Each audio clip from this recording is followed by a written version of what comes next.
Welcome, everybody, to the Radical Roots podcast, where we dig deep to reach high, and of course, always progress through action. I am your co-host, Payron Baxter, And I'm your co-host, Ram Sandoval. Hello, good evening. and today is January 25th, 2026, and episode 73. 73. We're cracking on a 3/4 of a hundo. Yeah, it's a little over a year. This is the second episode we've done since the 1 year mark of Trump's inauguration. I know we came on, Friday morning. There was a lot going on Friday morning. A lot has happened once again in the short 48-hour time span since then, and unfortunately, more tragedy. So. Yeah. Well, I mean, Bianna, how was your weekend, friend? My weekend was good, a little bit different. Down here in North Carolina, preparing for the ice storm. The storms in the South move different than Chicago. In Chicago, this would have been nothing. But to be fair, there's ice trucks. There's plenty of ice, salt trucks, and things like that. So it's almost like feels a little bit metaphorical. In terms of ice and all the things that are happening, and they're coming back to with in large numbers. I don't know if it's ice and CBP, but rumor has it they'll be back in February. The paramilitary will be back. I mean, that's at this point, it doesn't really matter. The paramilitary will be back in the 704 area come February. It's ironic that, I don't know if you heard, the DOJ wanted the weather. I don't know who's over the weather, whatever the weather organization is. They wanted them to not use the word ice. And they were on CNN talking to Jake Tapper about it, their weather correspondent. And Jake Tapper was like, but it's literally an ice storm. They're like, yeah, but we don't want people disparaging ice. And it's like, but it's literally not a snowstorm. It's not a rainstorm. It's an ice, an ice storm. That's how bad their PR is at this point. And that was, before yesterday, what happened with Alex Pretti.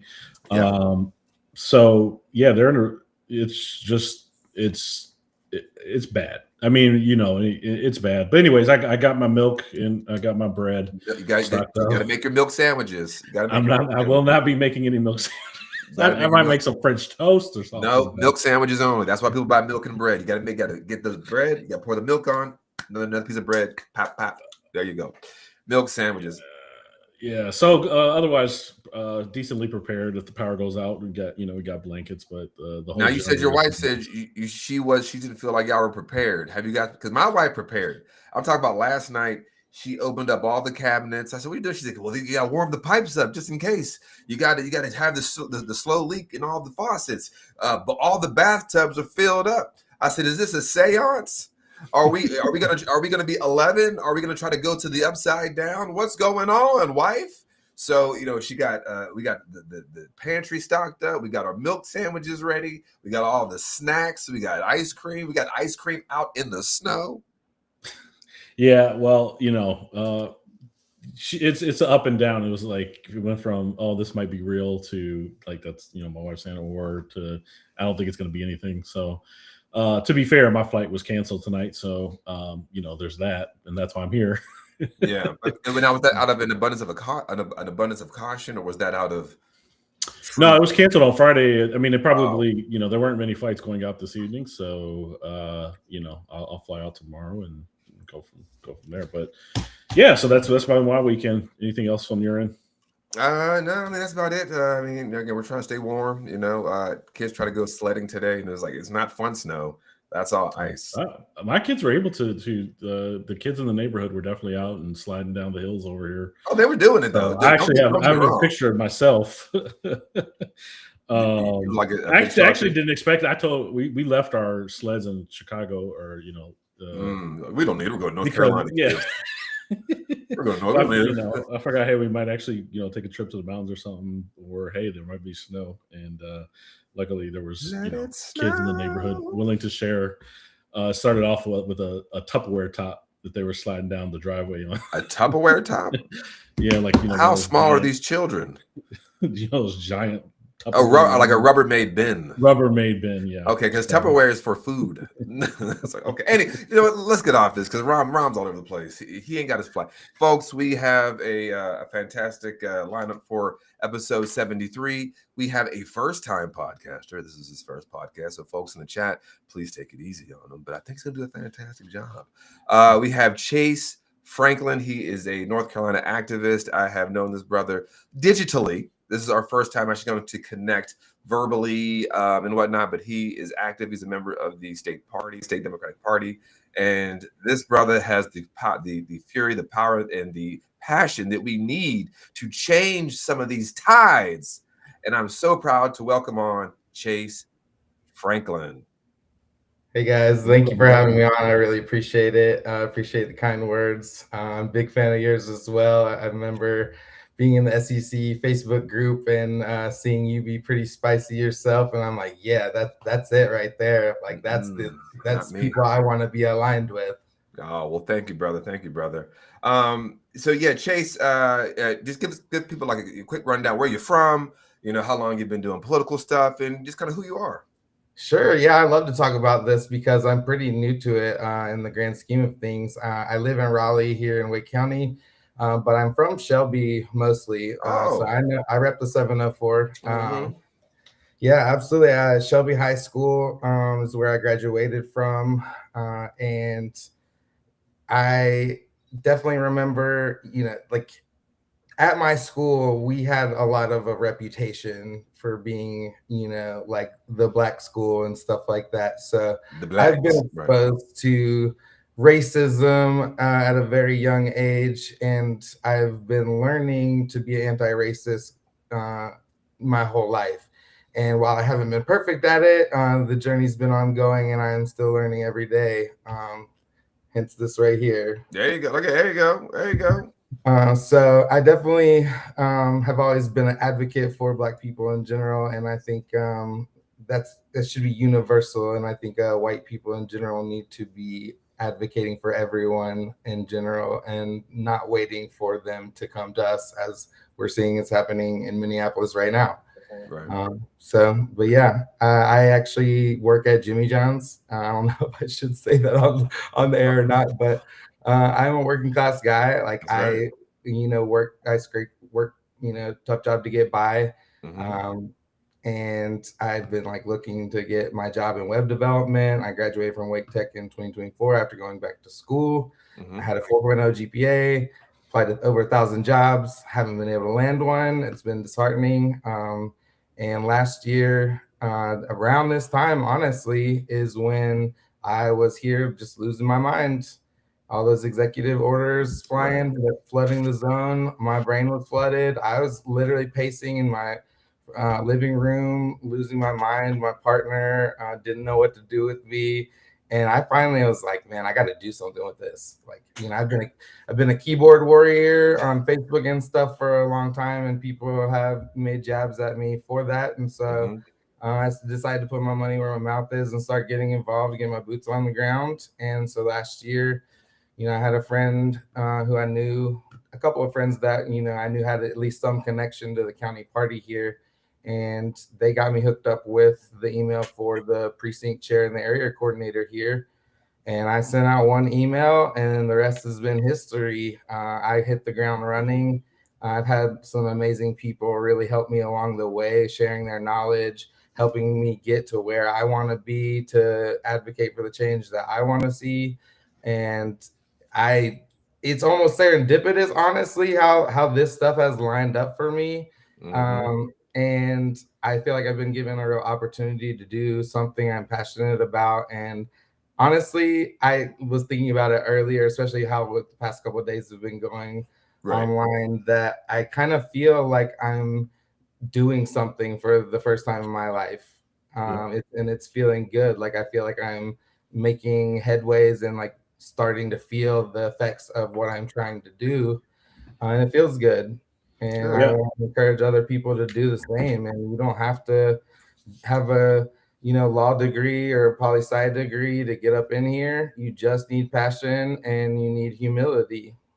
Yeah, that's we were saying that we're about a year into this podcast, and one of our first or early episodes, Zach, I was kind of in the same position as you. And Payron was the Union County Democratic chair at the time, so he has done a 2-year stint. 2 years, 4 years. Two years of hard time, baby. Yeah, and so, but yeah, we talked a lot about people just kind of like stepping it up a notch and kind of doing the next logical thing. If you're on the computer, move to the street, and if you're not on the computer, at least start saying something online, right? Start saying something. Exactly. Start doing something. Yeah. So just and that's what I've seen a lot of, and I think it takes community to make change and to hold people accountable, whether it's Democrats or Republicans. And also, yeah, holler at me about the web dev stuff. You can see, maybe hook you up with their. Sure.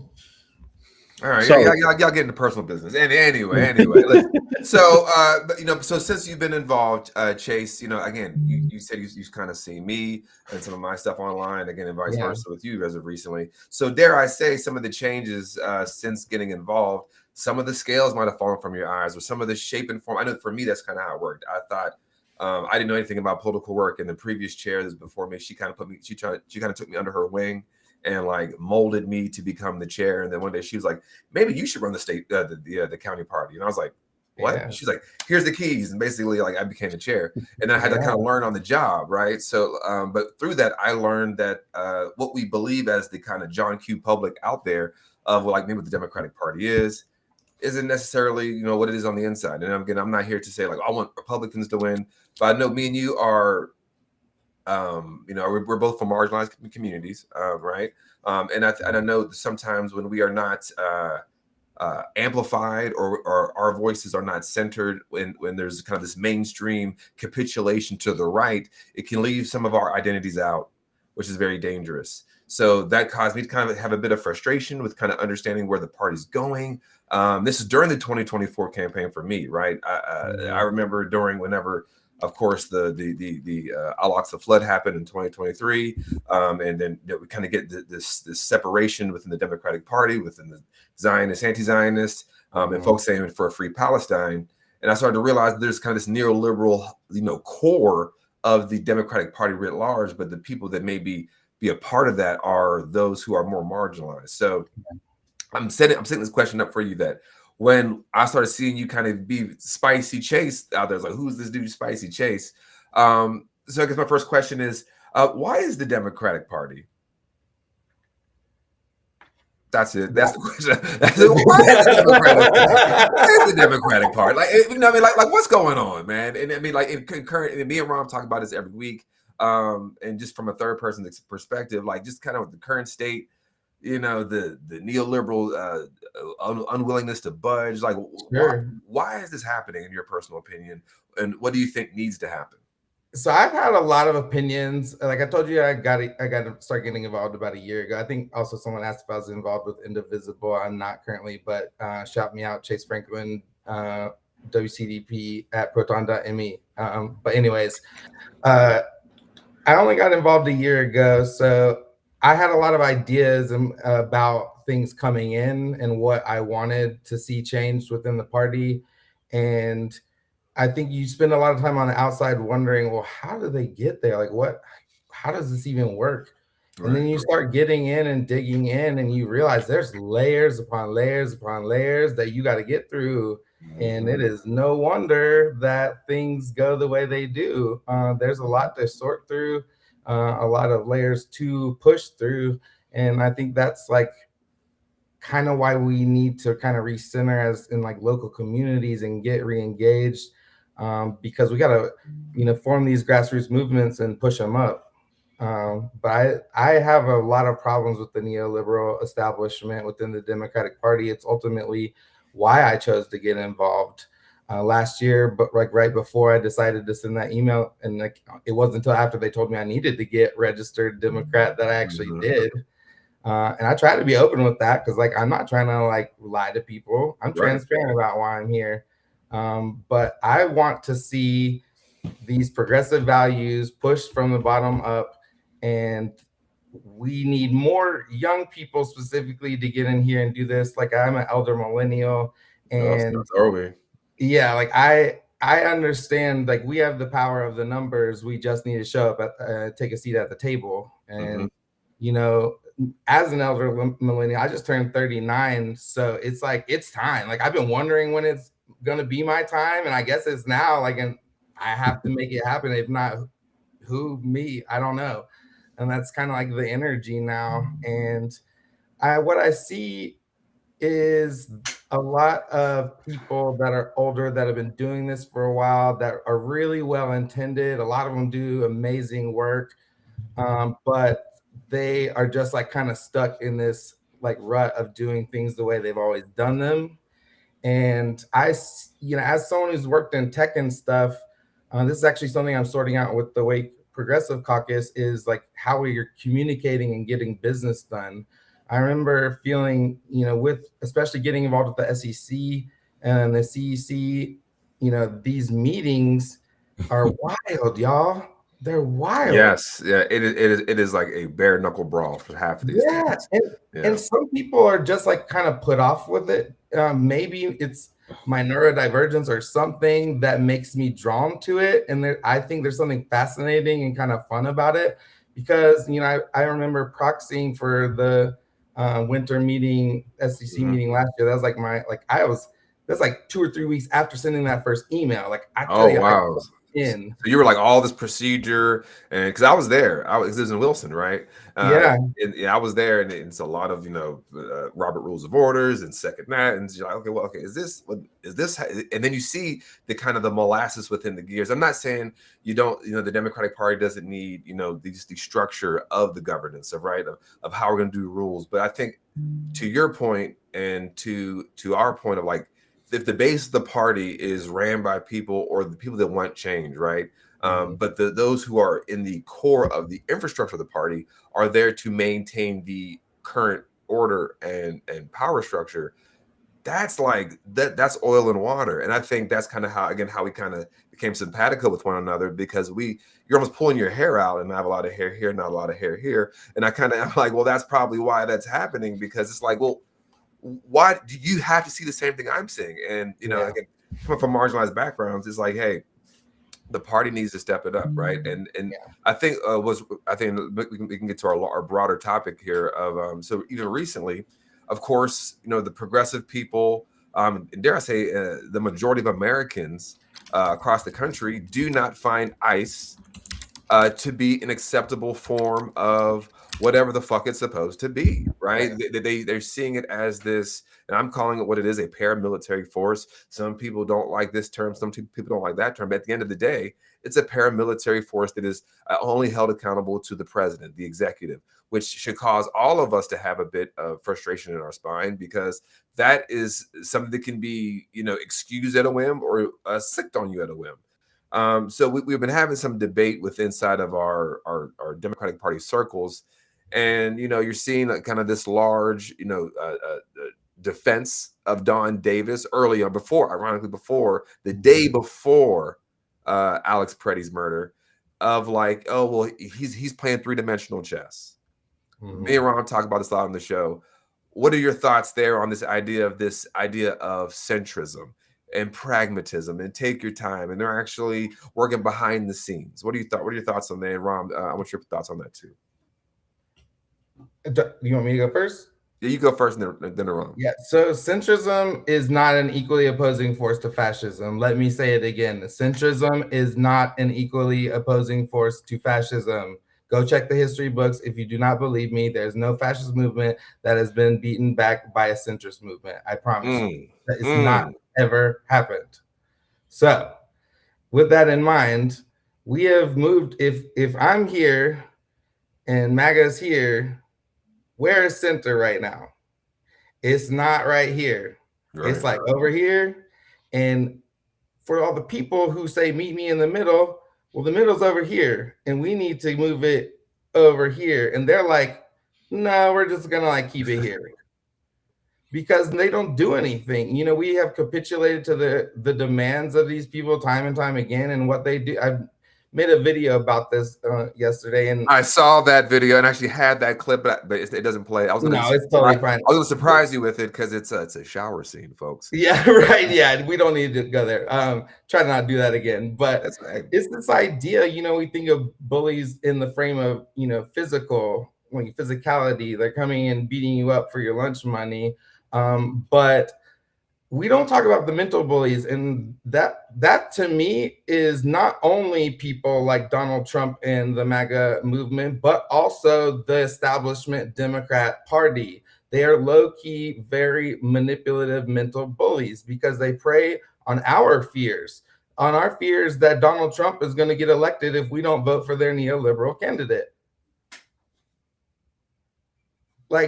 But so then they come at us like with Don Davis, and let me apologize to Don Davis. I came at him pretty hard, and I would rather kind of like have a conversation with him about why we need to do something different now. But I think we have to change the conversation point blank. If we're going to sit here and let them hold us hostage with funding for XYZ so they can throw in their funding for ICE, we have to say no. And I don't care how localized they want to make it here. This is a reflection on the party as a whole. They want to talk about it's hard for him to get elected there. He's making it harder for other Democrats to get elected everywhere else. Come on.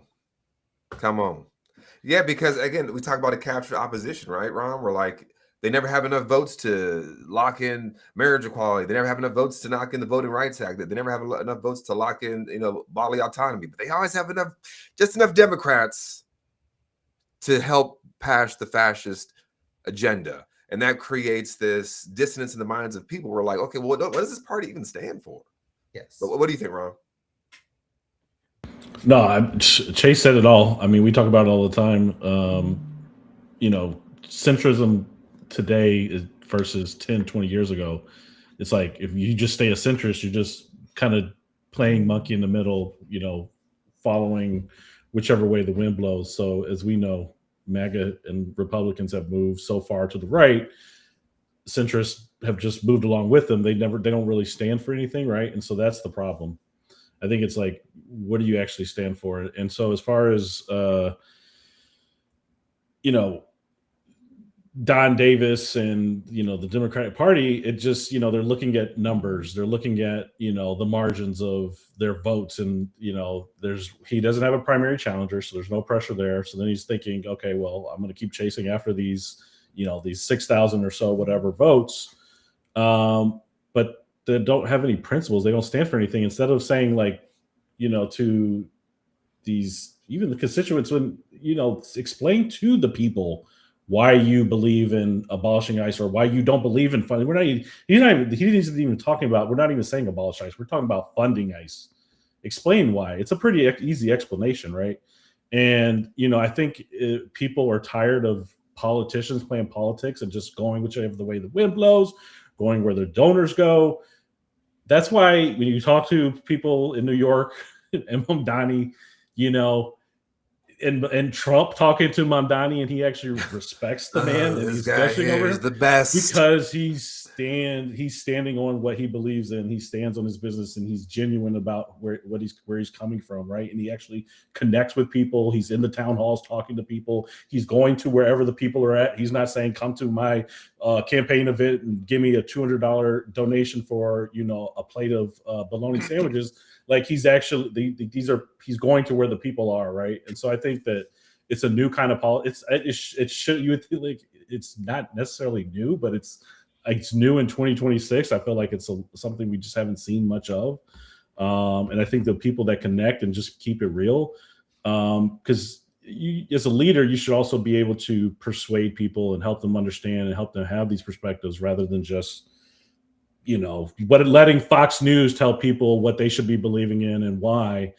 Maybe you should actually be taking the time to figure out how to communicate and, help them understand it and have these new perspectives. So, well, I think it's the old phrase, you want to be the thermostat, not the thermostat, not the The thermometer, right? Like, because the thermostat sets the temperature, right? Exactly. And the thermometer just reads what the temperature is. And a lot of times, I think when we're so afraid to be bold and strong, a lot of the Democratic leadership, whether it be elected office, whether it be folks who are part of the apparatus writ large, they're very comfortable being the thermometer.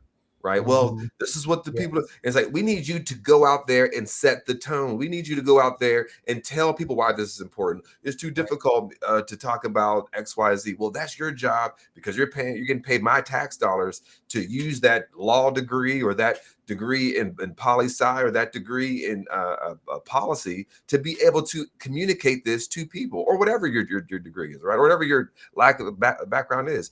We have to demand more of the people that we are sending to be our representatives, instead of being afraid that the other side may not like them, because that is irrelevant when we are in a time of mass extremism and right-wing violence. And these people, you know, they have no foresight, or they're just lying to us. Like, because, you know, we were talking with Don Davis was an issue. What was this vote Thursday, right? And so Saturday, they murdered a man point blank. Yeah, right? let's run that real quick, just so folks, if you're not caught up, and Ron finished that. We've had in Minneapolis, of course, Minneapolis being the hub of so many social justice things, and civil rights infractions, from Philando Castile to George Floyd to Dante Wright, to Renee Good to Liam Ramos. Now we have a gentleman named who? Let's say Keith Porter. In Minneapolis, but yes, Keith Porter by the same organization, correct. But we all woke up to the sad and brutal news of this video, but it's important to show, because we have to see what our tax dollars that's supposed to protect us, the American citizens, what they're doing to the American citizens. So check this out, y'all. They're doing too much, man, and they keep pushing people, you know?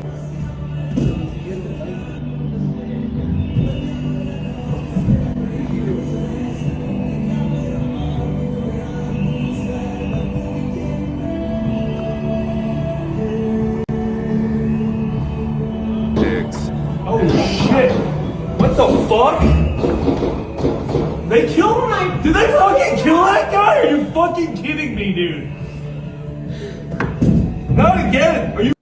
So that was the lynching, the state lynching of Alex Jeffrey Pretti, who was there, and who will be remembered as a hero, because he was there actually in his final acts.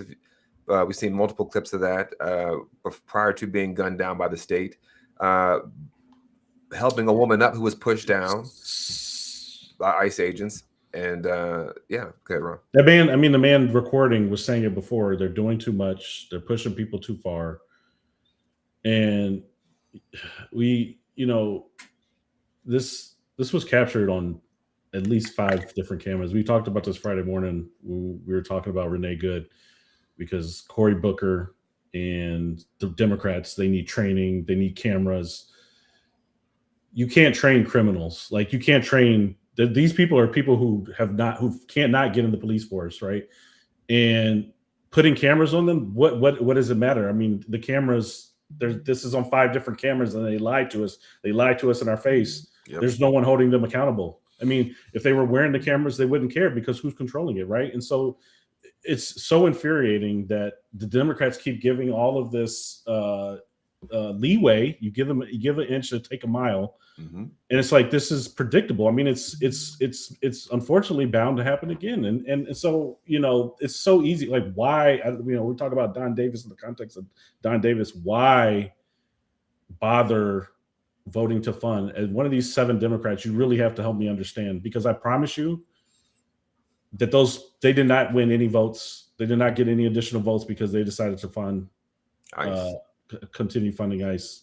And I hope they get the pushback they deserve. I hope they continue to get the criticism they deserve. And I don't hope he loses the seat, because it's critical, but it needs to have some heat, and there needs to be some the same way the Tea Party didn't care if they were chaining Republicans to doom to loss, right? If you guys remember, at the time there was the Young Guns It's Kevin McCarthy, Paul Ryan, and Eric Cantor, I believe, out of Virginia. And Eric Cantor, he's supposed to be the next majority leader of the House. He lost. If you are supposed to be the next majority leader, that means you're in such a safe seat that they can guarantee you're going to be in that position and for the longevity of that role. And the Tea Party helped sink that. And the Republicans weren't like, oh, you're helping us lose elections, because they know it's a longer term arc for them. It's a longer, their historical arc is longer term. And in the chase, and to go back to us in our Democratic Party group, the night before Alex Pretti's death, we were almost, one-on-one with maybe one other guy, getting lambasted by these kind of older folks who I've known Don Davis for a long time. And one thing I said was the future blood that will be spilled because of that vote will be on his hands. And the next morning, Alex Pretti was dead. And it was silence. It was silence until later on that day. What were your thoughts about how that shift went, where folks were like, oh, Don Davis is amazing, centrism is amazing, we have to compromise, to then like the argument, it blew a hole in it immediately by reality. Yeah, reality hits hard sometimes, and I think it needed to. I think, some of these people, once again, are just so used to things being the way they are, and they can't see the forest through the trees. The Don Davis thing, I obviously been very outspoken about it, and I do feel a little guilty about coming for him.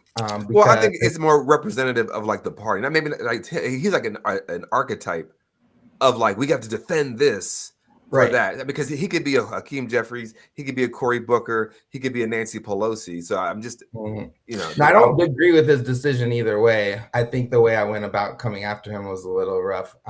But I think Kendrick Lamar said the revolution will be televised. Seeing what's going to lead the revolution being televised, because it's now time for us to stand up and do something about it. And this is why I want white people specifically to listen up. If any white people are on here, this man was killed with a phone in his hand, and this is exactly why we as white people needed to be angry when black people were getting killed with phones in their hands, because now they're killing us with phones in our hands. For this war to come. I don't think at Texas Payron, I have a hard time recalling if I've ever seen a white person get killed that way before on camera. Like, I can't. I've seen thousands. I mean, not thousands, at least hundreds of instances of black, brown. I know the names. I could name off a lot of people, and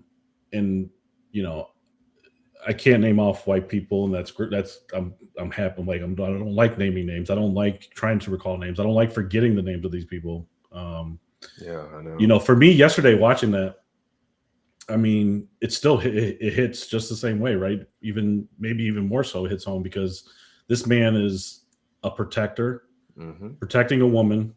He's out at a protest, and he's trying to help her out. He's getting in the way. He's protecting his body.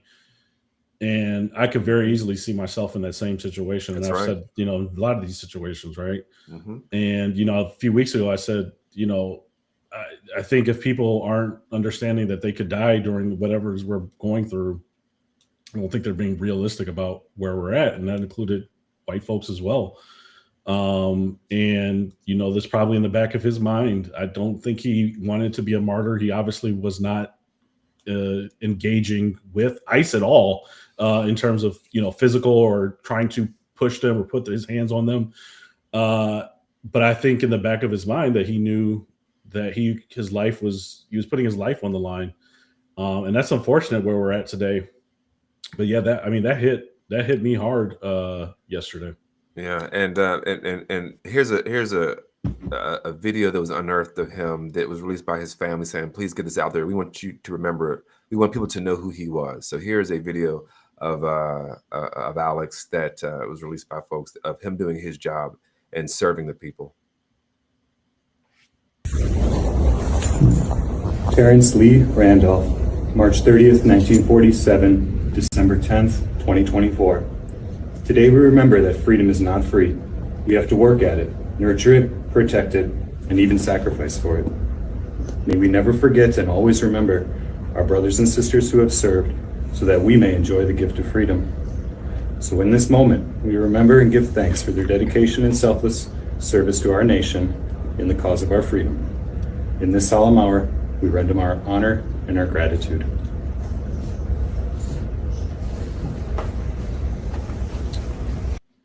Good man. Good man. That not only did he speak the words, but he walked the walk, and he was a person that was, as we talked about earlier about candidates, he was a person of principle. He didn't just say it. He wasn't just online. As Ron was talking about Mazur Mamdani, what attracts people to people like that? It is their principle. They stand 10 toes down in what they say. They could be in a room full of people that disagree with them. They'll still say what they say. They are not trying to earn the positive accolades of people who are already lost themselves, right? So there is a level of, you have to be invested in the cause of freedom, and I think that's a really beautiful way he put it. That the price of freedom is high. You know, Ida B. Wells said the price of freedom is eternal vigilance, right? You can never relax. I think to a degree the country relaxed after Barack Obama. The country relaxed after Joe Biden. We're like, oh, we're good. It's all good. And again, the cost of freedom is eternal vigilance. Yeah. But then to pivot here for a second. So now the conversation has gone to about ICE, right? Where is ICE, this, that, and the third, and what does this organization mean? You've had some people say it's the Gestapo. Some people say the Slave Patrol. And I even saw a guy today saying we shouldn't call it either because their slaves don't exist and this is not Europe. And I commented on this video. I said the reason why Black people try to connect the dots between the Gestapo and the Slave Patrol is because a lot of, as Chase was saying, a lot of white America likes to exceptionalize itself. It likes to say that, oh, not here. Evil was only one man with a mustache from Austria in the 1920s, to the 1940s. That's where all the evil lies. But the reason Black people will say, like, no, that it was here because our Jim Crow laws they informed the Nuremberg laws. And earlier today, I actually posted this quote from Langston Hughes, which I thought was very telling to kind of what like the plight of Black people in this country has always been. And what he said was that, well, let me find the quote here, because my gosh. He says that fascism is just a new name for the kind of terror Black people have always faced in America. And he wrote that when he was alive. And if you guys don't know, Langston Hughes has been dead for a very, very, very, very, very long time. So I think it's important that we don't try to just make it about the Gestapo. And it's important that we understand it's America becoming itself. As Malcolm X said, chickens coming home to roost, and as an old country boy, it doesn't make me mad. In fact, it makes me glad. And it's not that we're glad to see death, but we're glad that y'all had to see it now. Y'all have to see it now. So within your communities, I think as we're pushing back within the party, do you think the appetite, we know amongst the American people, the appetite to even say abolish ICE is a lot higher than it was a year ago? We're seeing, systematic violence play out on the streets. We're seeing schools locked down because of the government. Think about that. Elementary schools are going into lockdown over paramilitary showing up at their door with masks saying, where are the kids at? We're at that point. So what do you think the messaging and the energy needs to be inside the party, like the stuff me and you do, the rabble rousing we do? We're about to have our winter SEC meeting. What type of soapbox do you think we should be standing on at this moment? So I think what's working for me is coming from a place of humility and empathy and like establishing goodwill with people that I want the best for all of us. It's like a hard task to complete, but it is, worth it when you put it in. I do think a lot of people are on the sidelines ready to join the bandwagon if and when it forms. And like I've expressed to you a number of times outside of here, the people who build the bandwagon often don't get to ride in it. And while they're building it, they're overly criticized and beaten down. Say it again. Say it again. Yeah, like the people who build the bandwagon are rarely the ones who ever get to ride in it. And while they're building it, they're overly criticized and beaten down. Yeah, you got all kinds of quotables, man. It's like, Bars. That's what like the bars. Yeah, Say it again, dog. Say it again. No, because it's important because I think sometimes people get the poll tested, consultant driven, oh, is this what the focus group says? It's like there are people in the streets. Though, as Martin Luther King said, the right is the voice of the oppressed, right? And when people are oppressed in Minneapolis, they're saying we are together. Yeah. And now I think a lot of people are realizing that the government will. I mean, we talk about on this show a lot, but they will lie on you. They will make 100%. things up and spin on you. Go ahead, Jay. You saying something, Chase? I'm sorry. Oh, I was just agreeing with you. I apologize. Oh no, well, I mean, but and then as we pivot, so we talk about marginalized people that actively support these types of things on the other side, right? So you'll always have a Tim Scott, you'll always have a Marco Rubio, but here is one of our favorite Negroes on this show, Byron Donalds, who he has a message for ICE that he wants them to know how they're feeling right now, and let's see how y'all feel. I wonder what your message would be to those ICE agents and all the people out there from the law enforcement agencies who've been working so hard. First of all, I want to thank you for your service to the country. Number two, I'm sorry that you're having to deal with all these protests which are being thrown at you by the radical left Democrats. We stand behind you. We want you to continue to do your job on behalf of the United States of America and all of the American people. So he wants to apologize to ICE. Is that the message to moderate towards, Chase and Rob? That ain't it. Look, obviously, like the tap in, like the coonery. I can't. This is crazy to me that you'd be apologizing to ICE. In ICE itself, people who have been in ICE for several years, like a whole ass fool. Yeah, people who've been in ICE for career, people have been in it for as they've been around. They don't even like the ICE that's happening today, right? So, this idea that these amateurs are coming in, I believe they're even saying that the supposed shooter, the murderer, Evan Kilgore, has Nazi post. These people. So this idea that telling me the murderer has neo-Nazi connections. Wrong. Yeah. So Byron Donalds obviously, but even Senator Cortez Masto, right? Who I'll go ahead and share this one. She posted this 4 days ago, and she said we should not abolish ICE, but they don't need an extra $75 billion. Instead, that funding should be used to help local police departments hire, train to 200,000, invest in improving public safety across the country. So a milquetoast statement. And I said, this is my post. People are exhausting. We have to stop settling for these pathetic crumbs for candidates for the sake of winning by a thread. This ain't it. And yesterday happened. She's changed her tone. She's very highly critical of ICE, but it's like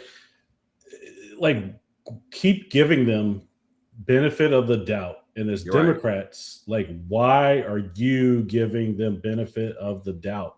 Even with the polling, you want to talk about the polling and focus groups, right? It's not even a winning. It's still a winning issue. ICE is not an organization that people want. Americans don't want. So I don't understand why they're trying to legitimize this and dragging on the inevitable. We have to stop it now because it's only going to get worse and it's going to get harder to climb out of. And Democrats need to lead. They need to set examples. They need to have a cohesive message that people can get behind, and stop just letting these people give these milk toast. It's so infuriating. I think something that is important that we should probably do as we're talking about this is we should probably say the name of the organization, right? So we're talking about ICE. I mean, we shouldn't say ICE. We should say Immigrations and Customs Enforcement shot and killed a man. Yeah. 6, Immigrations and Customs Enforcement shot and killed an American citizen. What does Immigrations and Customs Enforcement have as investigators murdering a U.S. citizen. And then you take it one step further, that the department, they were there because the Department of Homeland Security was supposedly trying to investigate Somali fraud. What does the Department of Homeland Security have to do about Somali daycare fraud? Do you see what I'm saying? Like, we start to pull it back, and some of these kind of abbreviations, they allow it to kind of become thought term named cliches. This is why on our last episode we said we got to stop calling them law enforcement, because again, if you're a cop, you're going to have more than 47 days of training. You're not going to wear a mask. You're going to have a sergeant and chain of command and all these things. But when we do this whole like ICE law enforcement, that's us doing some of the work for the fascists. Yeah. It's real quick. And speaking of this law enforcement, in that video yesterday, and they clean up the scenes. They don't let the proper investigation happen. But they disarmed this. They took the gun off of his body. It was in his hold. They took it off his holster. Right. And so there's some speculation that it accidentally went off when one of the agents took it off of him. Ain't nobody hear that. It's that most silent, the quietest bullet on earth. But did you see how they scrambled and they're just like running? They're all backing up and don't know what's going on. I mean, these guys aren't trained. They're not trained for it. They're not saying there's, the gun is clear. They're just running around like chickens with their heads cut off. These guys don't even know each other. They're just throwing them into cities. So stop legitimizing it. Why is Democrats running cover for this organization? Chase, and why so now are Democrats running cover for it, Chase? Because of the pro-Israeli lobby. That part. Yeah, all roads apparently lead to Israel nowadays, whether it's the Epstein files or ICE now. I think we look at. Don Davis, he got some pro-Israel lobby on his campaign donations for sure, and I think that paints a picture there. Absolutely. So what's the connection between IDP and the DHS, the CBP, ICE, and how these things are taking place? What do you guys think about that? What is the connection? So they're being ICE is being trained by IDP. Mm-hmm. That, that is just a military contract. That's money, and they're shuffling these guys through 47 days. What an arbitrary, dumb but symbolic number, because it's just supposed to be for Trump. Dumbass guy. But this is what happens. But this is what happens. I think when you have when you get rid of all the diversity, equity, and inclusion, when you have a bunch of chud ass incel Reddit white boys thinking the way we are big bad strong men is we have fuck you politics, and it just shows that it will always crash and burn. The one thing I like to tell people when they're like, well, I'm a conservative, I'm a this, I'm that, I just say, just tell me any Republican law that was passed that helped everybody and expanded rights. I will gladly wait. I will hear you out. What Republican-led bill helped all people and expanded rights? We'll be waiting here forever. We will be waiting here forever. Because it's all kind of a red herring for when they say conservative, they mean they want to conserve white male cishet power. And that's all they want to do. And we're dealing with that here. We have a crazy mayor, to our adjacent city mayor, Robert Burns. He's a white supremacist piece of shit, and he doesn't know what the fuck he's doing. Rahm had to actually tell him his job at the podium. He had to tell him that's not twice. Twice, that's not what you're supposed to do, Mayor. And he's like, oh, okay, but because to them, as long as we're in power, that's fine. The whole shit can fall as long as we're in. As long as there is a Marlboro man type man with a cowboy hat and fucking cowboy boots and guns and beats his wife and talks shit to his kids and watches football, then that's it. And the thing is, America is moving from that, and the world is moving from that too. Millennials and Gen Z, ask them, just listen. They're ready for something different. They're ready for something more genuine, more authentic. I've been trying to scream this to the heavens in the SEC group specifically. These people, like, we have the numbers. Like, listen to us. You want our votes? Like, listen to what we have to say. Yeah, I remember when I was, what, 2018, 20, whatever, some early 20s. Last year? Early 20s, yeah. But, I was inspired by Barack Obama, but it was, it was more about the genuineness, right? The hope and change. So, when people would shout and say crazy things or whatever, he would engage with them and have conversations. And, some of it seems a little bit fluffy now, right? But it's a formula, and that especially for your younger generation, that they want real people, not people just play.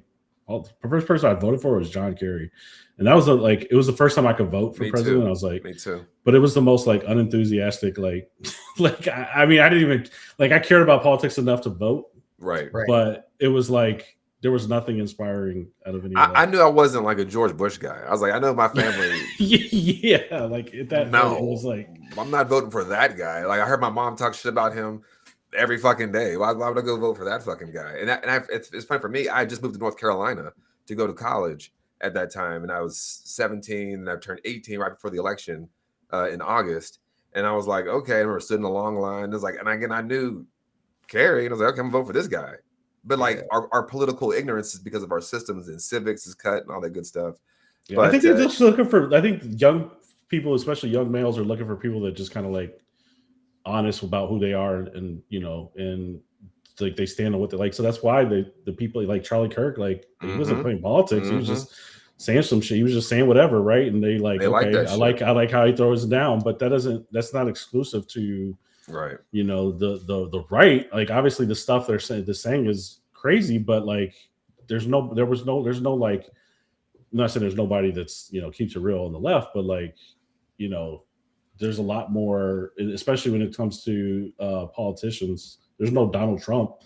Donald Trump says whatever he wants, and there's so much calculation going on that it's just time for some new blood. I digress. Yesterday, I was picking my son up from his coding class, and I was explaining to him because I listen to a lot of politics. If you guys couldn't figure that out, and someone said the word demagogue, and we talked about it on the show. And he's like, "Dad, what's a demagogue?" So I had to explain to my 10-year-old son what a demagogue is. I was like, a demagogue is somebody that can absolutely identify what your problem is. Your problem is you're poor right now. You lost your job. You don't have health care. And he's like, okay, I can understand that. But then what they do, instead of telling you the reason why, is because me and my buddies over here took that shit from you. What it is that person over there is the trans person. Yeah, to get you the hate. They tap into the hate. It's the migrant. It's the black. It's the uppity woman. It's the abortions. And he was like, people are that stupid, Dad. I was like, Ethan, you live in Union County. You see these people every day. We drive past their fucking houses with their don't tread on me, but they're silent as shit right now. And he's like, oh damn. So it's just this lack of political curiosity. Yeah, or you shouldn't be you can't carry at a protest. Okay, what law is that? The same people that say that been hugging their guns. Right, gun humpers. Go ahead, Chase. What about that? Yeah, so I mean, the best politicians are preying on human psychology, and we need more statesmen like Mamdani. There's a difference. Statesmen are for the people. They're charismatic.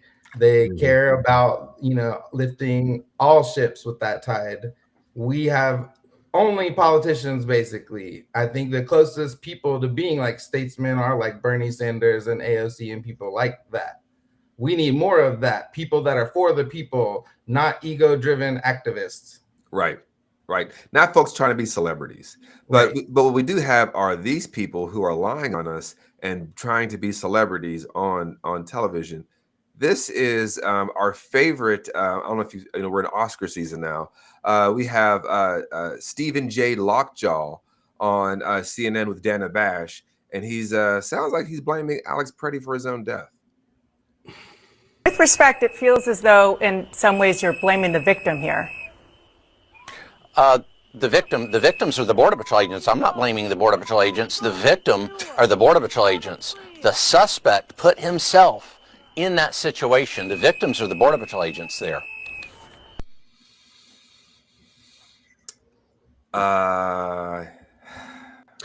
It's like the way these people come out and say these things. It's like they didn't have 5-6 different angles of this entire thing. It's like faces. Go ahead, Chase. They're laughing in our faces. Right. Like this goes back to further things. Like, they threw the Gatsby party. Like, what more do these people need to wake the up? I think Dana Bash moderately pushed back. Moderate for her. There was another woman. I don't know if you saw the clip on CNN, and she was in Minnesota, and she's like, I'm just going to call a spade a spade. Oh yeah, Tara Snyder. Unless if the videos is all they have that we were looking at, then they're lying. And that's what the media. That's the media. Like, they, instead of saying, like, running a post, CNN also saying, according to DHS, he attacked, or he had a weapon, or whatever, however they were framing it. Instead of like posting the DHS into the title, into the headline, like, why don't you actually look at it for yourself and see? You can see what happened. There's no way that you can actually, what they're actually saying. There's no way that you can actually conflict it. You can say allegedly, whatever you need to say legally, but like, it literally, nothing they said it proves. I'm sorry. I'm just no. It is frustrating. I can't even find the words. It is frustrating, dog. And they say, the point of journalism is not to take power's headline and run with it, right? If one side says it was raining, the other side says it wasn't raining. The journalist isn't job to say, well, one side says this and the other side is that. The journalist's job is to stick your head out the window and see who the fuck was telling the truth. That's it. And I think to Sarah Sagner's point, when I saw that same clip you're talking about, Rob, she said, and I think she kind of, even these words, kind of, there's the preamble of it where she was like, I'm just going to be honest here. It's like that little, I'm just going to tell me that there's other times you're not honest, but like, I'm glad that she said it too, but it just, you see how quickly they lie. You see, Lockjaw here saying that basically, the ICE agents who we don't even know their names, who aren't dead, who aren't, riddled with bullets, who weren't, left in the snow, who didn't have their belongings thrown behind the trash, who they didn't clap on beat with the bullets, who they didn't say boo-hoo, who weren't called a fucking bitch after they got 3 bullets to the head. Like, I'm sick of these fucking small pieces of shit, insecure, looking for a purpose in racial hierarchy, white boys who just want to harm people, because that's all it is. And when you tell me that the same organization that kidnaps children, murders soccer moms, kills ICU VA nurses, rapes women, takes them, follows women out of porta potties, needs to have more money, and me saying that's crazy is too radical, then I think we've lost the plot. We've lost the plot. I don't know what we stand for. And I know a lot of people like to say, and this is the pushback me and Chase got in that Facebook group. And then I saw some of the people who were kind of subtweeting the situation afterwards on their personal pages. It was like, oh, we're a large tent. We're a big tent. We're a big tent. And that's fine to be a big tent. But my question always becomes, then what's the tent pole? You're right. What's holding the tent up? What's holding the tent up?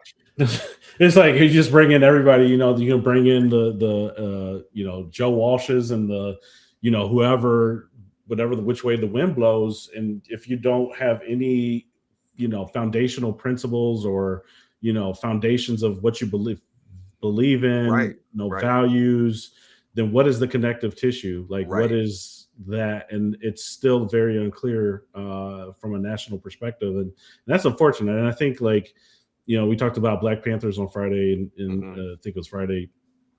It's like, well, they have a 10-point plan, and you look at the 10-point plan. It's like any modern politician can. The Democratic, I don't even think it's that progressive. Personally, healthcare, education, anybody can adopt that, and that's it. Like, what is that for the Democrats? And we don't know.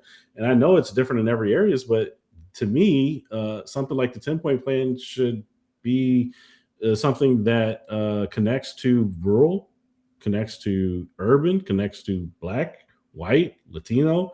Unless you're part of the 1% and doesn't want to get taxed, which I don't know anybody in the 1%. I don't even know if I've met anybody in the 1%, or the top one of the 1%. You know what I mean? The ones who actually own everything. So Chase, you know, you're new here, you know, within the span of as it relates to party politics. So what do you think the tent pole is of this super large big tent that we can't push anybody away?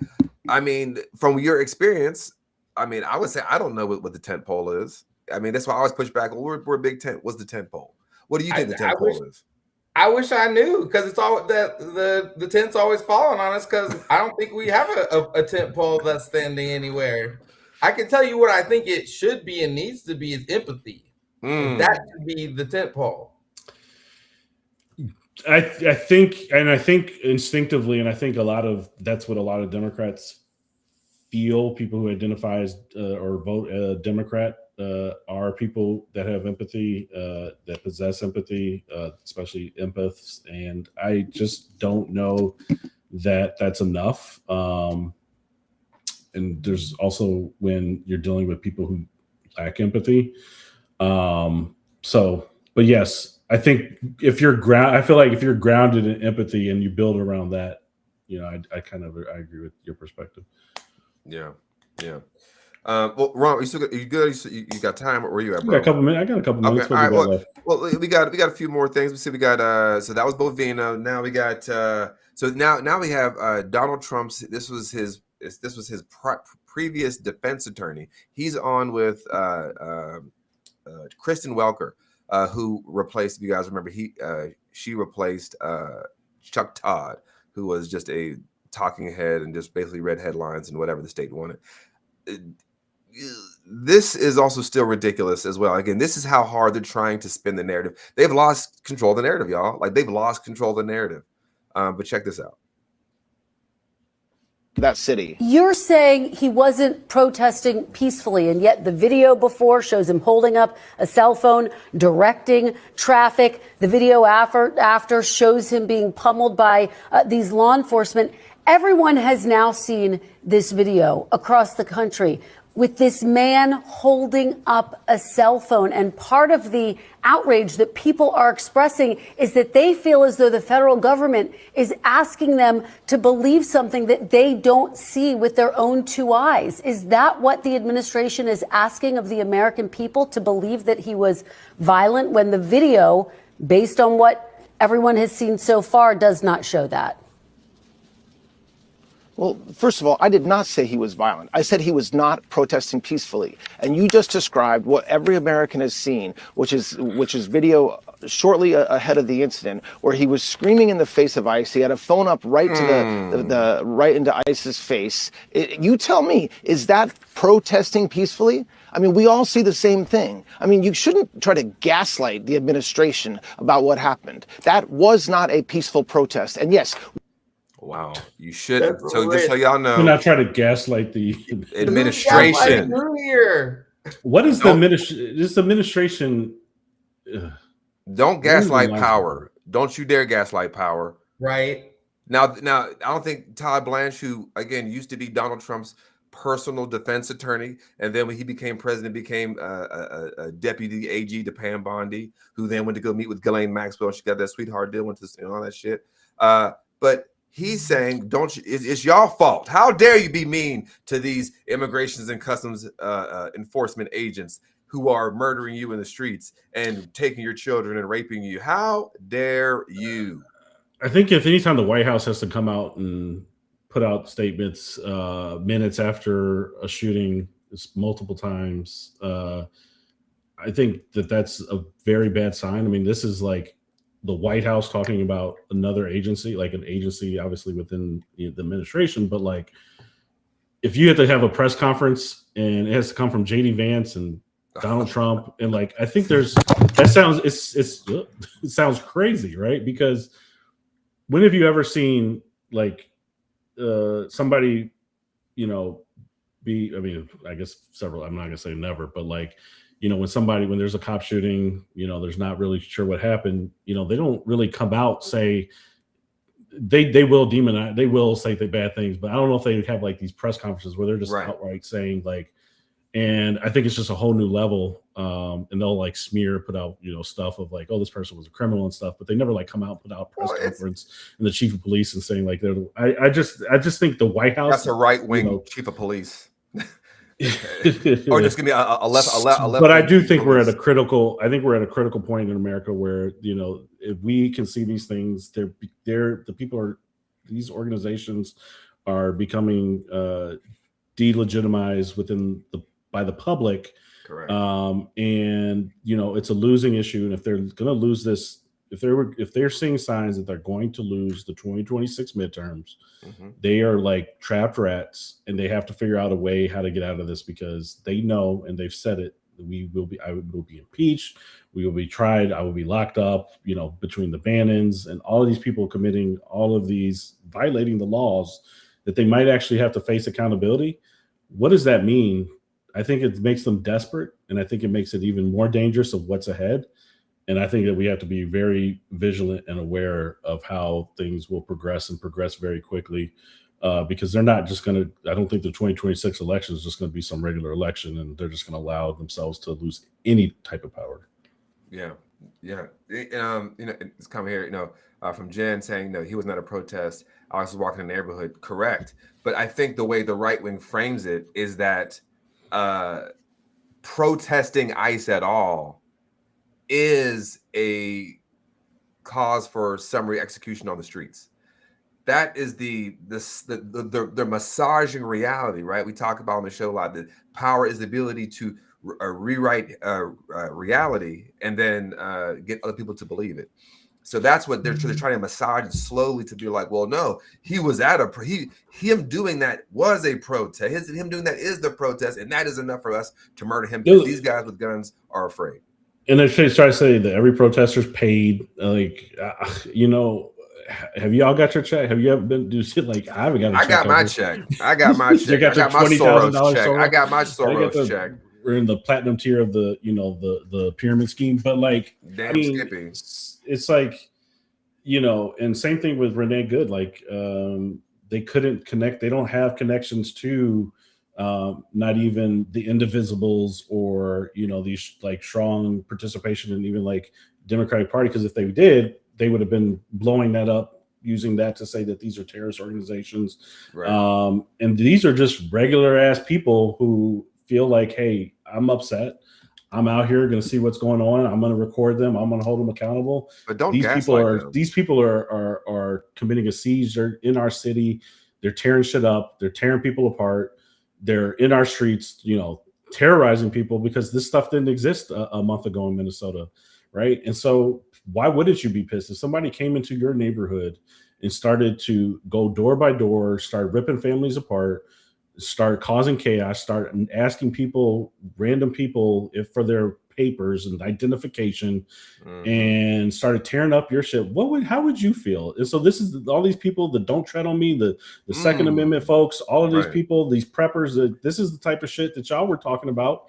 And now it's, comply. You should be complying, or you shouldn't be at a protest with a gun. Why would you be at you didn't alert the law enforcement that you had a gun on you. Alert them when they were fucking pummeling him. Who you don't go around say every law enforcement person you say, hey, I have a gun on me. Now, if a cop engages with you and they come up to you, then you say, hey, just so you know, I have a gun on me. I have a license to carry. But where did that get Philando Castile? And what city was that? In Minneapolis. Minneapolis, right? And so, like these laws are an illusion until it serves its purpose. But this is why you have people who were like, don't tread on me, bros, who then morphed into don't comply or die guys, in a seamless fashion. And I think I sent you that screenshot of that guy I used to work with like years ago, Ron, where I was like, I used to work with this dude. And he posted, if you guys don't want to get shot by federal agents, don't show up and get in their way. And it's like, y'all were the same ones. We played at the end of our last episode, the guy in 2020. The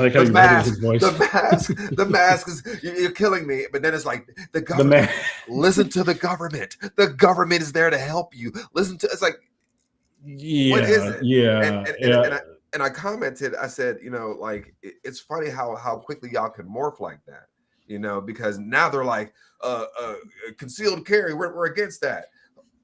Okay, are we in the upside down? Are we in the upside fucking down?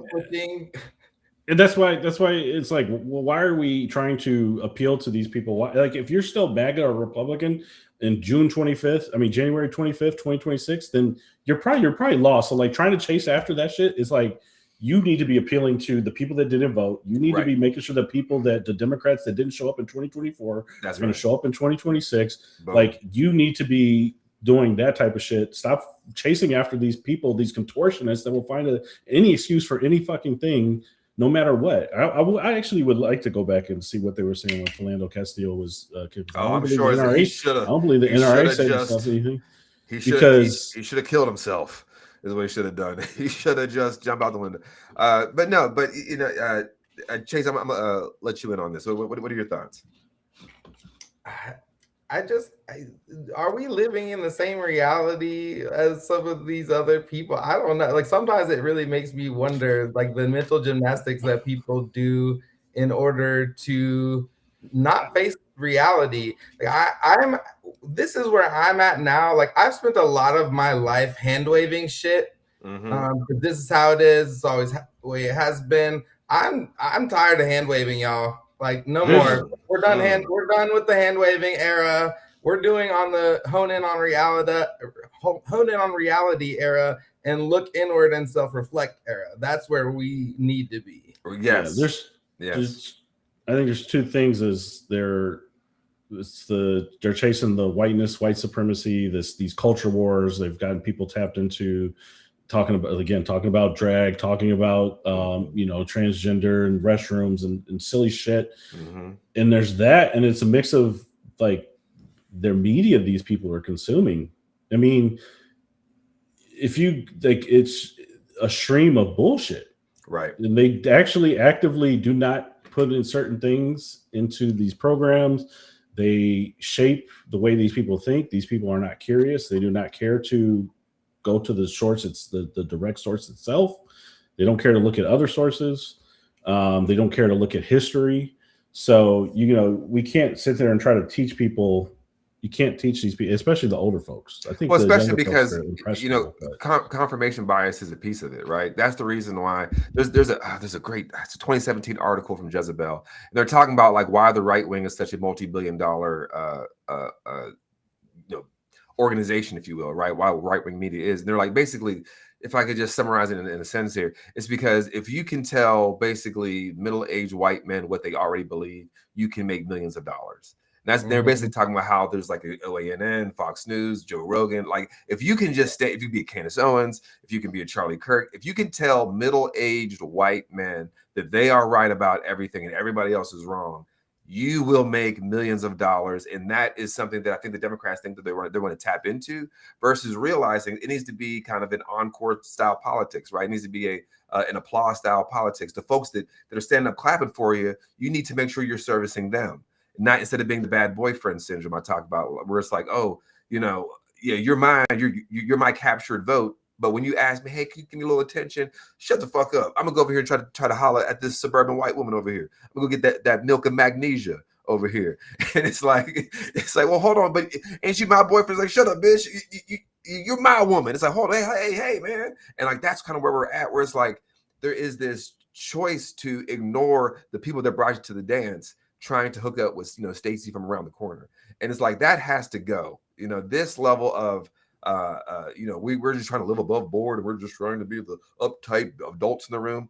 I think that they don't realize people have left the fucking room. You try to be the adults in the room, people have left the room. And I see people every day. The Democrats ain't it. And the thing is, the Democrats ain't it. But the thing is, the Democrats can change if they want to change. And this is why I'm talking about the Big Tent and the tent pole. Because if I go ask a Democrat what does Democrats stand for in Nebraska versus what does Democrats stand for in New York versus what does Democrats stand for here in North Carolina, you will get different answers. But if you go ask, a Republican, what do Republicans stand for in Nebraska, California, New York?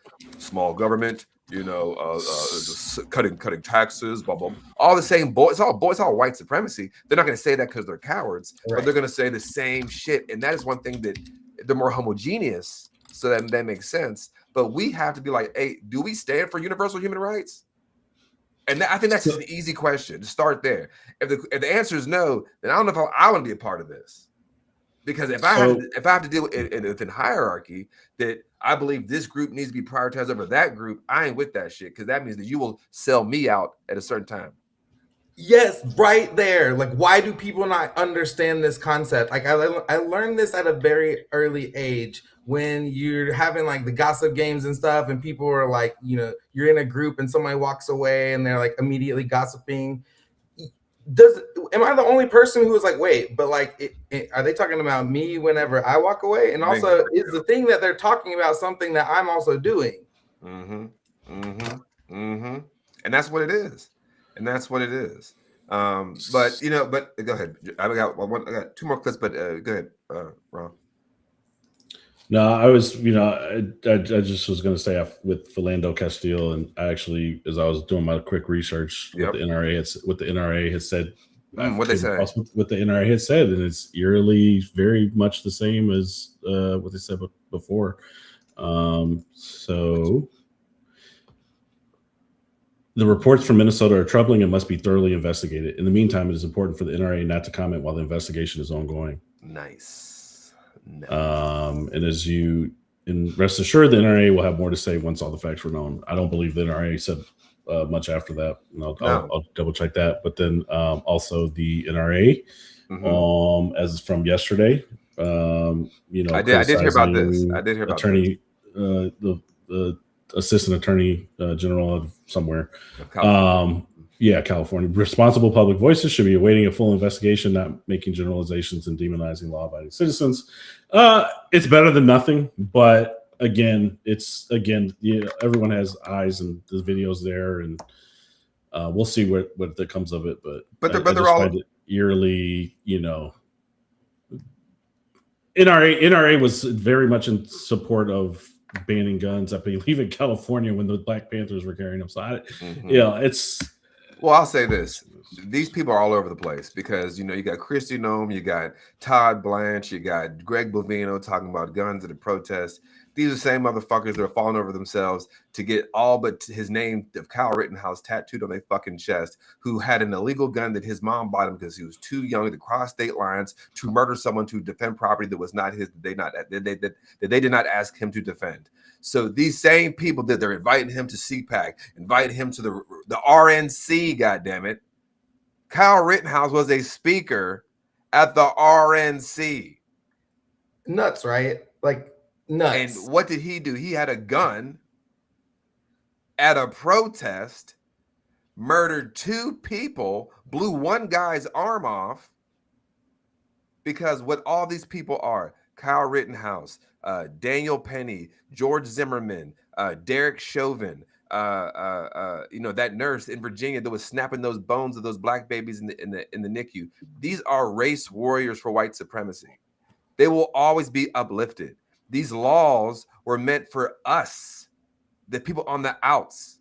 And this is why I get so fucking irritated when liberals are like, oh, we're all in the same boat. We're not in the same fucking boat. I need you to understand that, because if your boat might have an engine on it and I got a paddle boat, I might need to hook my boat to your boat and then we can work together. But all this, we're all in the same boat, is bullshit. And I'm telling you, this is why black people were not shocked. All this isn't my country, that you weren't paying attention. Right, literally. Yeah, I think the name of the game is coalition building. Coalition building. And Michael Parenti, the great you know, philosopher, I love a lot of things he did. He said, you know, if you think this is a free country, it's because you haven't made it to the end of your leash yet, and that's exactly what it is. Yes. But I think Van Lathan here from Higher Learning Podcast, I saw this earlier, so I got to put this on the show. I think he has a really good perspective. I think this is a good way to counteract some of this bullshit. Y'all check this out and tell me what y'all think on the other side. Bottom line is, people want to see people treated like people. You can do it the other way if you want. You can shoot people in the face, put kids in handcuffs. You can do all of that stuff. When you do it, though, you're going to look like a ghoul, and people are going to start to ask questions about what's going on in their communities and with the people that they've elected. Now, I'm just letting you know, you can come out, you can wash it, you can try to sanitize it, you can do all of that stuff. When people see children and when people see people dead on the streets, shot by law enforcement. They're going to ask questions, and you better have good answers. So is your issue that they're just not handling it humanely? Or do you think that's what it is? Or do you think do they want people to be deported at all? Well, I mean, you want my personal opinion? Well, I'm just asking, what do you think these protesters really want? That's my question. I think these protesters want anonymous ICE thugs out of their city. I think it's so stop all deportations. No, I think I don't know if they don't want to live in a papers please society. They don't want to live in a society where somebody in a mask can come up to you and ask you to prove that you're an American. And honestly, you shouldn't want to live in that society, and you shouldn't want to live in it either.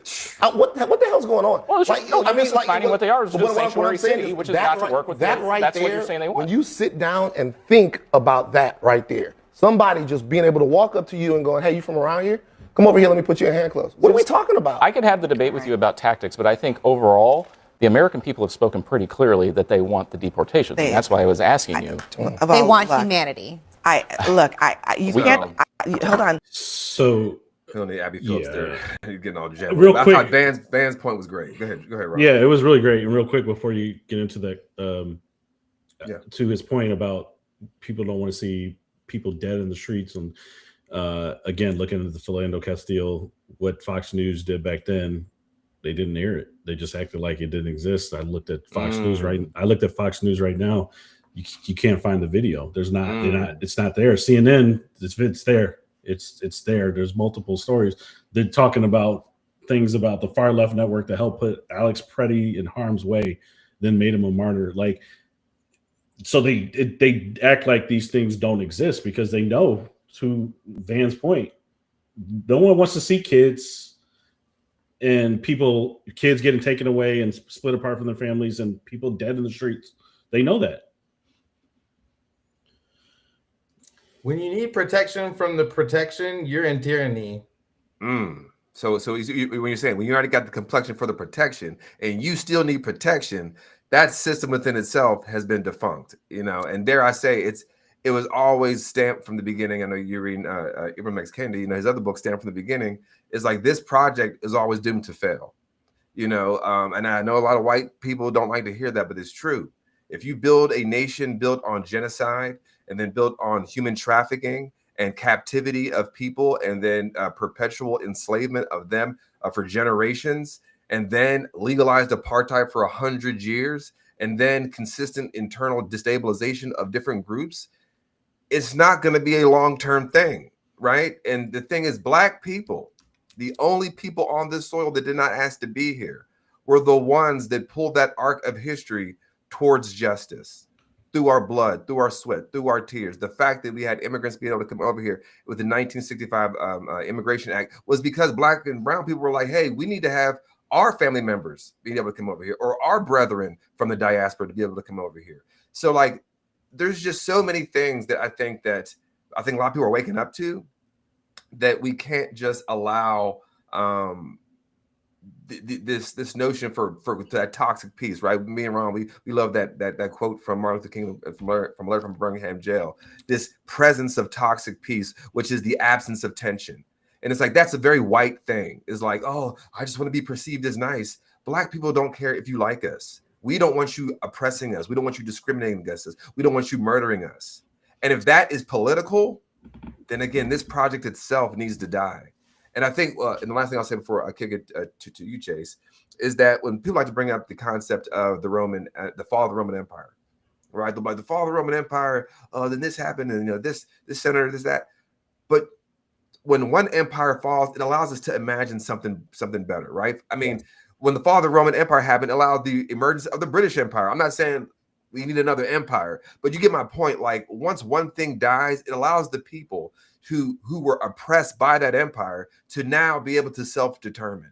And that is one thing that, like, if this project requires Black people not to have the right to vote, to have, medical apartheid, to have in every single metrics that we are harmed, to have immigrants jailed at high rates, to have women not have bodily autonomy, to have LGBTQ people to be pushed into the closet and to be murdered at high rates, to allow children to be property. If it requires all of this and masked agents, what you want us to say when it starts to fail?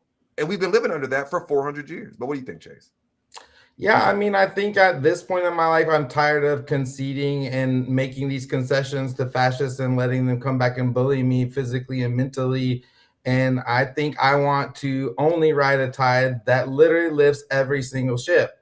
If it doesn't lift every single ship, I don't want no part of it. We are only as good as the people that we treat the most vulnerable people in the society. How we treat them is a reflection on our humanity ourselves.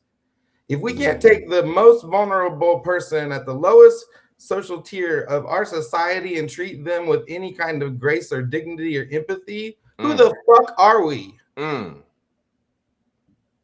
That's right. That's right. That's right. Well, before we get out of here, I have one final clip. It's a short one, 30 seconds. It's Tim Snyder. He's written the book On Tyranny. I'm sure y'all have seen his posts and quotes. And I thought it's kind of an ominous warning about kind of where we are, but he also understands the point that we are, and we can kind of digest this on the back end. But this is Tim Snyder, again, author, professor, and he has a message for America in this moment.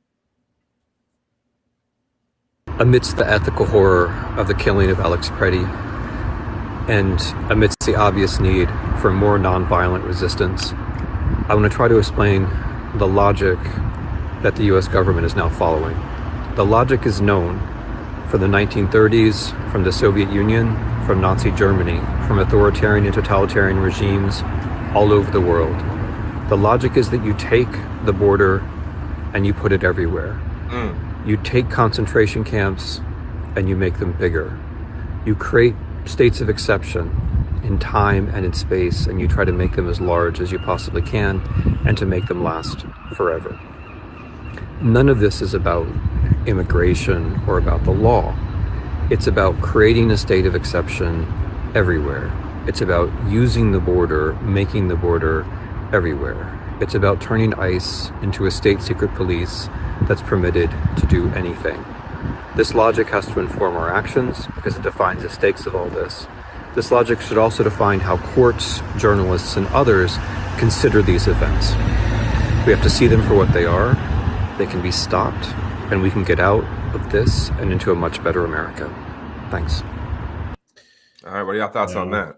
I think, Democrats, please listen to historians and scholars on these subjects. These are the subject matter experts, because this idea that working on the other side of the aisle and that's who you're focusing on, please stop. That's all I got to say. I mean, I'm going to listen to the people that have, written and read and studied and put in the work in that over people who listen to Fox News and have this mediocre achievements of just feels, right? And that's who the Hakeem Jeffries and the Chuck Schumers are working with and working alongside, and giving people like Stephen Miller, the benefit of the doubt, and working with the Besants and all these people. That this is what it's really about. Please stop bowing to the facade, bowing to the gaslighting. It's insane to me.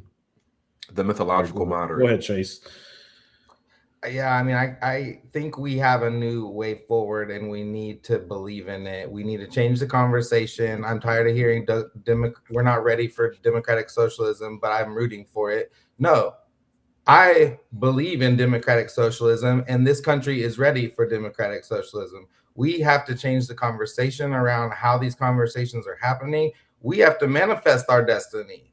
We are ready. We are ready. We just have to lead the people to believe it. Like, they're listening, they're hearing all these voices everywhere else telling them we can't do this, we can't do this. I'm hearing it. I am choosing to believe in something better because I want something better, not only for myself, but all the people around me. Come on. And that's what it means to be a citizen. And it's to the word on Rom's shirt, democracy. That's what it means. And, fascism is a violent stopgap to direct democracy, right? Like, they don't want all of us to have a voice. So what they do, they put intimidation, they put guardrails through the law. This is why through every fall of every democracy, the first thing they do is capture the courts, because if the courts could say that's legal, then now that's legal to have, you know, people with guns at polling places. It's legal for the president to steal all your money. It's legal for the right. So like this is how these things work. You know, the first two things that they take over is the ballot box and the judiciary. And they're working. They've already got one, the Supreme Court, and they're working on the second with all these state legislatures, with all the, you know, the postmark, you know, with your mail. So this is, I just want us all to kind of heed Tim's warning that this is what they do. They will put the border everywhere. We got Customs and Border Patrol. Again, say the full words, right? Immigration and Customs Enforcement murdered a man. Does that make sense? Murdered an American citizen who was exercising his First Amendment right to be able to protest his government. Yeah. Does that make sense? Like once you say it, as Van Lathan was talking to that Republican, does that make sense that we live in a papers please society? And make them answer, yes, I like being a bootlicker. Let them say it, because people believe 50% of what you say, but they believe 100% what they tell themselves. And if their mouth gets to, you start tripping them up to the point where they articulate, I like to be a bootlicker. Like you're saying that, right? So like there's a level of like, yeah, they're never gonna believe me around, right? Because we're just two dumb Negroes. Right, but the white folks, y'all have the complexion for the protection. We need y'all to go out there and say, well, my MAGA family, okay, well, maybe not your MAGA family, but trade, you know, someone else's MAGA family. They don't know you and you don't know them. But guess what? When you walk up to them, they're not thinking that you're less than a human being. They don't think that you are a part animal. They don't think that you should be killed and that you're licentious and you are violent and you are dangerous. So you have to use it. And when you come and talk to us, can you believe those white folks? Motherfucker, don't tell me, go tell them. Right. We don't care. Right. Right. And I give the example of like, if I'm in a group of women and they're like, men rape and murder women. And I'm like, hold on, guys. Not this one here. They're like, shut the fuck up, Payron. Shut the fuck up. We're not talking to you. Okay. Like, if it don't apply, let it fly. So this is what we need white liberals who are so dedicated. Don't say white people. Don't say, because you've never been racialized. Yeah. You have never been racialized in this country, and you're at a moment where we said we got our clip starting to do some numbers from last time. You find out you niggas too.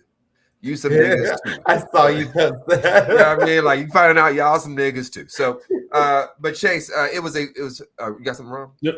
We can go out. I just because I know I went off on a tangent a little bit about what Fox News is doing and what these people are consuming, and I just want to share a little bit. Real quickly, what's on the front page of Fox?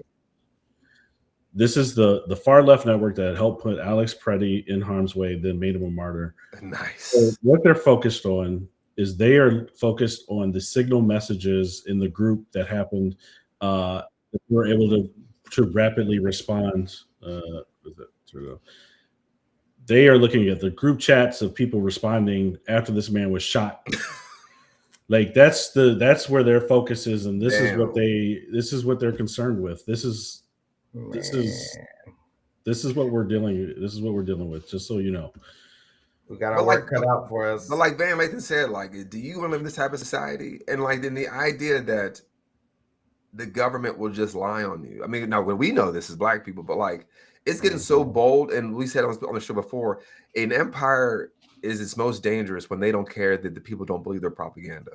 Yeah, that's when it's most. They don't even care that you don't believe that Trump's like, we're going to buy Greenland and we're going to do all this. Like, they know we don't believe it. That means that they don't give a fuck when they're doing this corruption out in the open. They feel like there is nothing to check them. Who gonna check me, boo? Who gonna check me, boo? Congress, the Supreme Court. Who? Who gonna check me, boo? This was great. This was great having you on. Chase, this is your first time. I thought you did great. Chat, how do you think Chase did?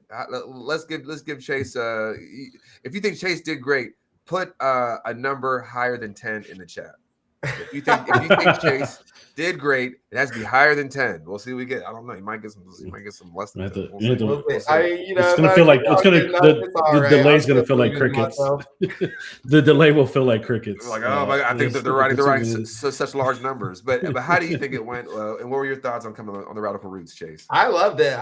This is like where I want to be, honestly, having these conversations and stuff. I've enjoyed it a lot. It's been very good to hear y'all's perspectives on some of these things, hear some of the things that people are putting in the chat. This has been a really great experience. I do want to take a second and thank you, Perron. As you know, someone who wants to be a better ally and be a better anti-racist, I sometimes find myself in the trap of feeling corny or judged for like being an outspoken anti-racist and trying to get my people. But I remember a while back, I saw you make a comment about righteous, folks. Righteous folks.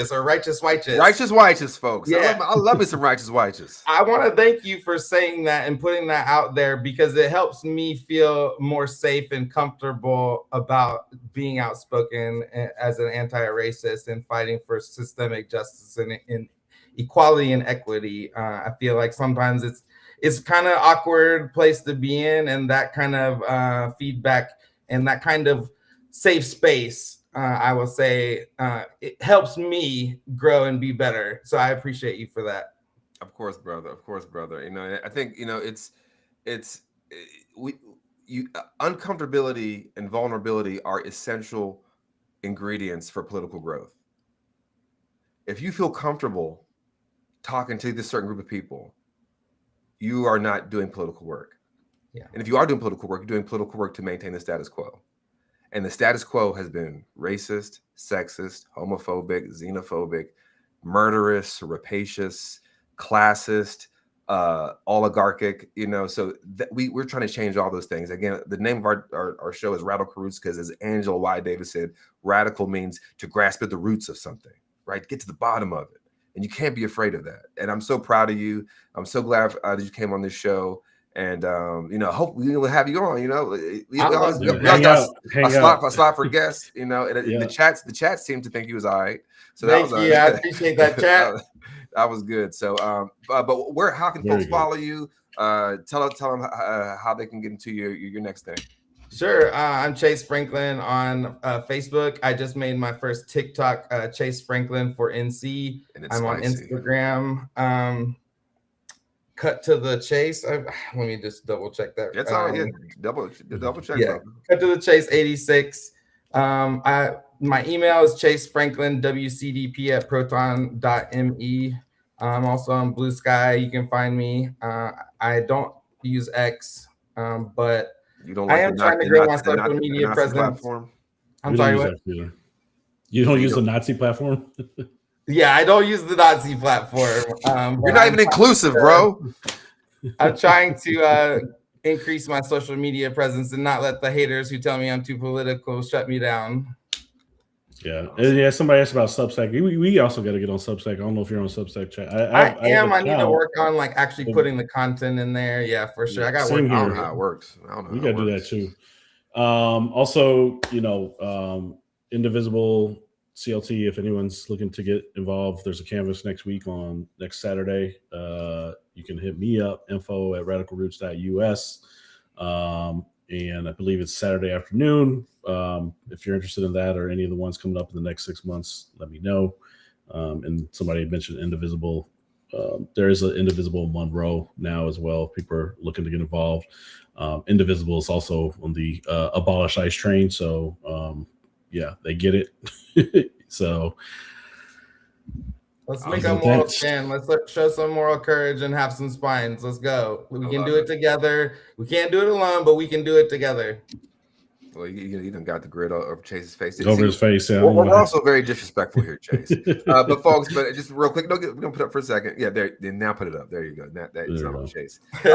Folks, please make sure that you like, share, and subscribe to the Radical Roots podcast. This is how we stay independent, get the news directly to you through a black and brown lens.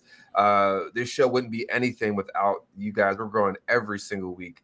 Time over time, we've had Congress people, senators, Supreme Court justices on, published authors, activists, lawyers, you name it. So we're trying to make this thing grow. We had Chase on, We had a newbie on. You know, we popped his P card, if you will, his podcast card.